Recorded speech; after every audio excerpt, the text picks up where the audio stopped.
Today has just been one big Wrath of the Lich King day. I've been up since 4 AM this morning doing update after update, and this is video number 4 of the day. This really is the biggest one of them all. Now, we've got a huge update of hashtag some changes in the latest Wrath of the Lich King developer update. This is going to be the first time I'm looking through them, so you're going to get my reaction live as we break all of this down. So first of all, Blizzard have said Wrath of the Lich King Classic provides new opportunities to make a few changes that will improve the gameplay experience in the next chapter of Classic WoW. In this developer update, the World of Warcraft Classic team takes you through some of the changes and what they can mean for the future of Classic. I'm intrigued already. Changes?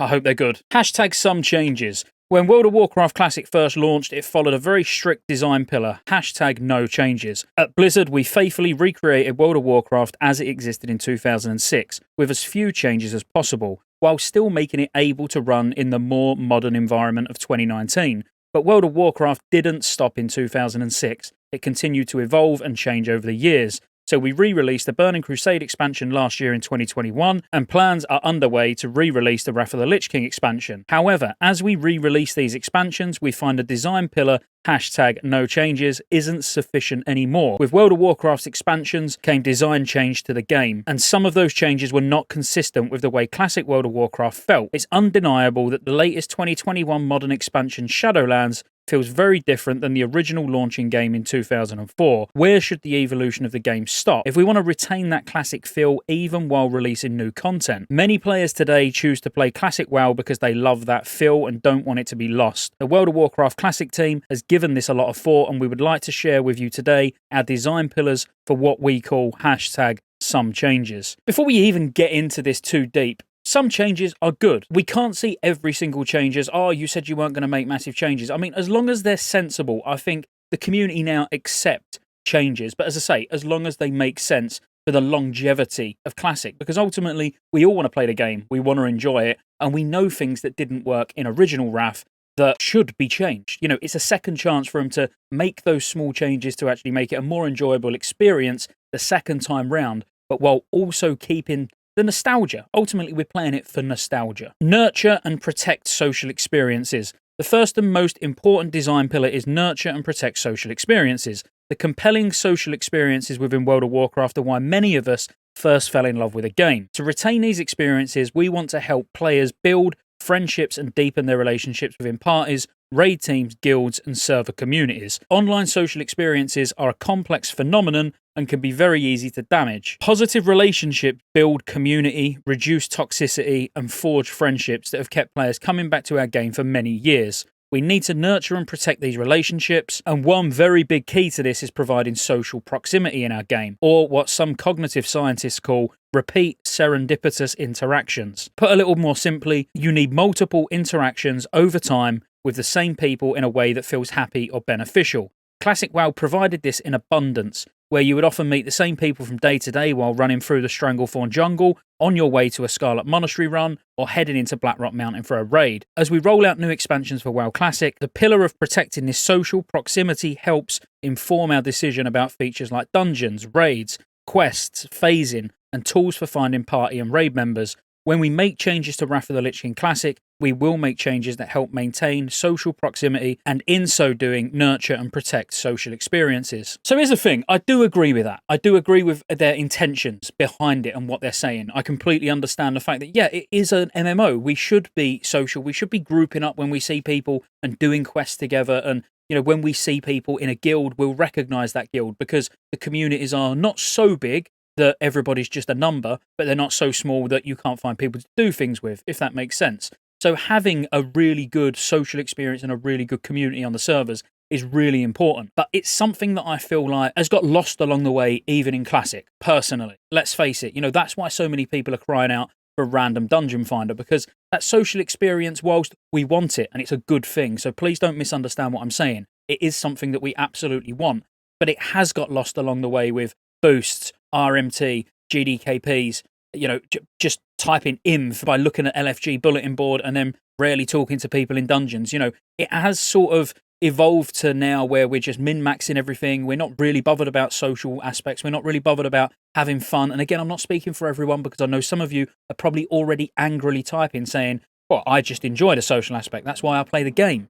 I play the game to have fun with people that I enjoy playing with. and that's how we should treat this game. But I feel a large majority of us don't. So another important design value for us is approachable and familiar. We want you to feel like you're coming home to a place you know well. Classic's combat pacing is more deliberate. Class designs are more familiar with fewer changes from patch to patch. Classic often tells simpler stories about a particular place and time. We love to see players with intrinsic motivations found on exploration, experimentation, and wonder, in addition to pursuing more powerful items and epic storylines. Classic WoW provides players with a sense of agency over their character's destiny, telling their own player story about how they explored and interacted with the world. Dungeons and raids in Classic are most often defeated through careful preparation, collecting consumables, perfecting gear sets, mastering class skills, and memorizing encounter details. We want to maintain that approachability and familiarity. This pillar works to limit the changes we make, as this familiarity can be damaged easily, but it also encourages us to make changes when an excessively complex system can be reworked into something more elegant and easier to understand. A good example of this can be found in the emblem system from Wrath of the Lich King, which became needlessly complex and confusing by the time we defeated Arthas. We're planning for each raid tier of emblems to work the same, with one emblem dropped by the latest raids and used to purchase gear equivalent to those raids, plus a second emblem dropped by dungeons and older raids and used to purchase less powerful items. We're hoping a few small changes there can make the system more approachable for everyone, but still fill the cherished role it served in the original Wrath of the Lich King. So they've more or less described exactly how the emblem system worked anyway, but it was just it changed with each tier. So you're going to start with Emblems of Heroism and Emblems of Valor, and it was typical that Emblems of Heroism was 5-man heroics and 10-man. Emblems of Valor was your heroic daily or your heroic random, when there was Dungeon Finder, and obviously 25-man raids. So that's quite interesting, the fact that they're just going to have it. I'm assuming that Emblems of Valor is just going to come from all raids, and Emblems of Heroism are going to come from all 5-man heroics. And then as we go on to Ulduar, that will be straight Emblems of Valor, and everything before it will be Heroism. So potentially we might only see 2 emblem types, Valor and Heroism, or Triumph and Frost, whatever way they go, throughout the entire expansion, maybe. I think that's a really, really sensible change, actually. So the third and final design pillar of the Classic WoW team is the world is the main character. We want you to maintain that feeling of being immersed in a living world of Warcraft. We love your exploration and your player-driven stories, and want to make sure you have a reason to visit various locations in the world over and over again. Gathering and crafting professions are important to the sense of the world and of its economy, where you are interacting with thousands of players in a vibrant player community. This pillar means we need to preserve the world we have created from excessive change. You should be able to collect the lost pages of the Green Hills of Stranglethorn, to rescue the Townkeeper of Darkshire from Stitches, or to return to the Tempest Keep and face off against Prince Kalphas one more time,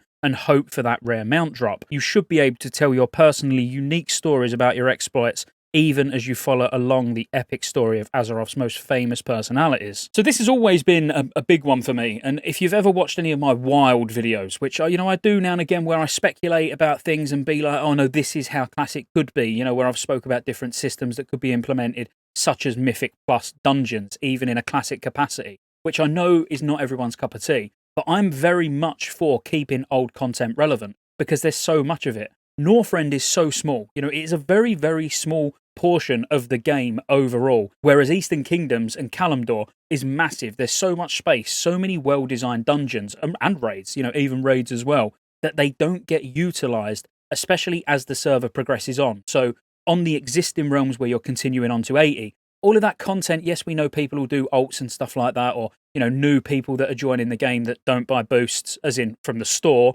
will experience some of that, but a lot of it gets lost along the way. So I'm not sure where they're going with this. As I say, this is the first time I'm looking at it as well, but seems positive. So Wrath of the Lich King itemization changes. Those pillars can come across feeling very abstract, so we want to give you a concrete example of how we are applying them to changes for Wrath of the Lich King Classic. We're taking a hard look at itemization in that expansion and have decided to make some changes we think will help improve the experience.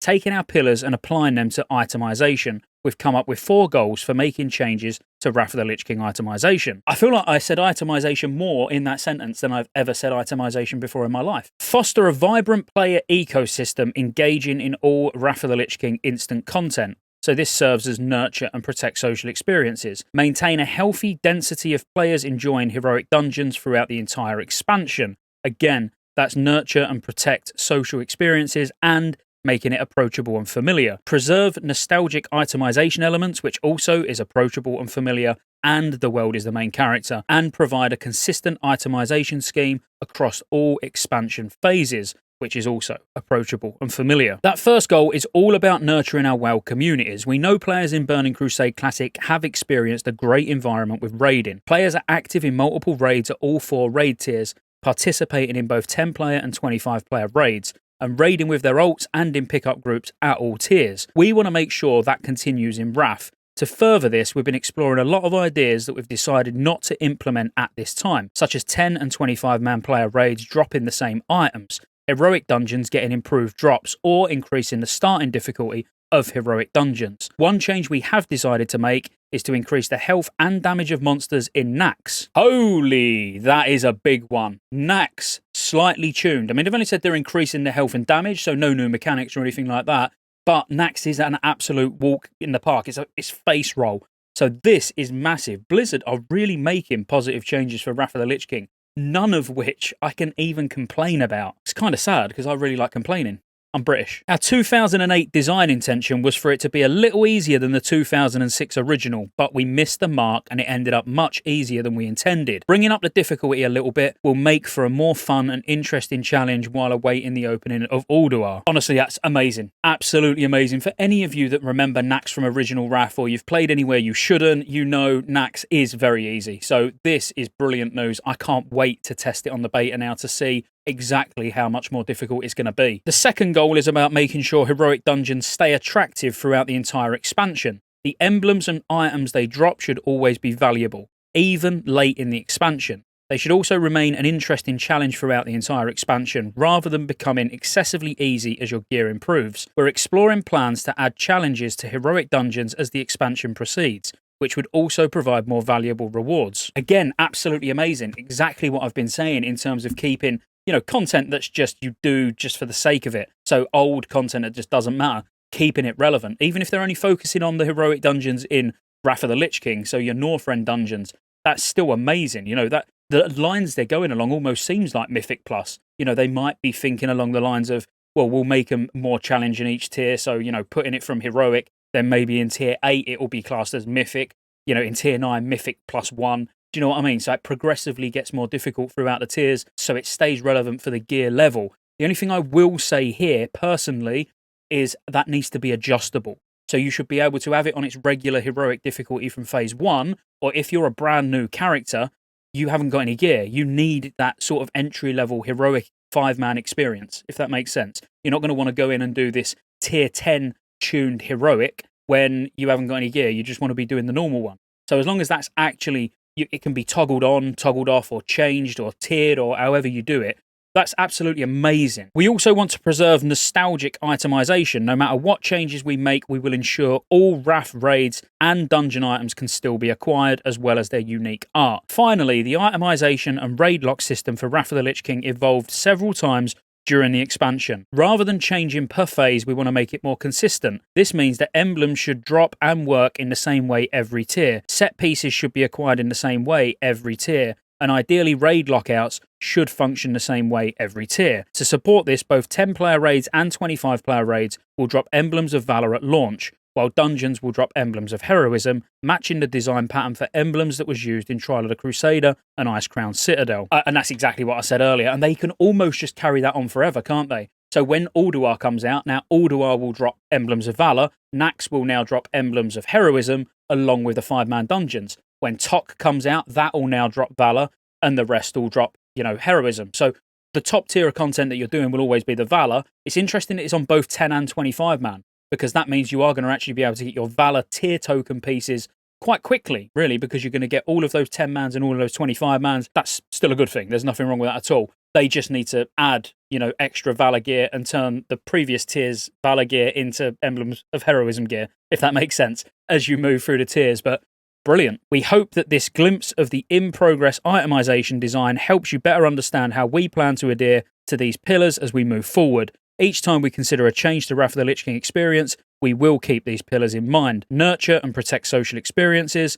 approachable and familiar, and the world is the main character. If the change doesn't serve them, then we won't make it. But if the change can strengthen those pillars, we will carefully consider it. As always, our goal is to deliver the best possible World of Warcraft Classic experience to you, our dedicated players. We look forward to your feedback and we'll see you in Northrend. I can't complain about anything other than the fact that I've had to do 4 videos today because the news has just been hitting it out the park, and there's one bit that I missed. But as I'm doing a video, I might as well at least just tell you now. If you didn't know, it's already been added. I put a community post out that you can actually, like, the character limit has been lifted and you can create Horde and Alliance on the same realms now, and the PvE to PvP transfer has been lifted as well. So I'm not doing a video on that on its own because I just covered it all in about 30 seconds.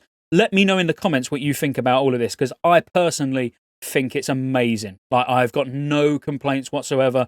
I think it's the best news, actually, out of the entire day. And we have had some big news today. So like and subscribe. We're so close to 50k now, boys. Like, get to 50k. Halfway to a plaque. Let's go. Roll the outro. There's lots of ways you can support the channel to keep me here putting out World of Warcraft content and covering all future MMOs. Consider joining the channel as a member. You get access to emotes. Everyone will know you're a member when you comment on future videos because you get a nice icon next to your name. And you get access to members-only videos, which I'll be putting a lot of on the channel throughout the year. Additionally, there's a Patreon link in the description as well. Thank you for watching all the way to the end, and I'll see you on the next one.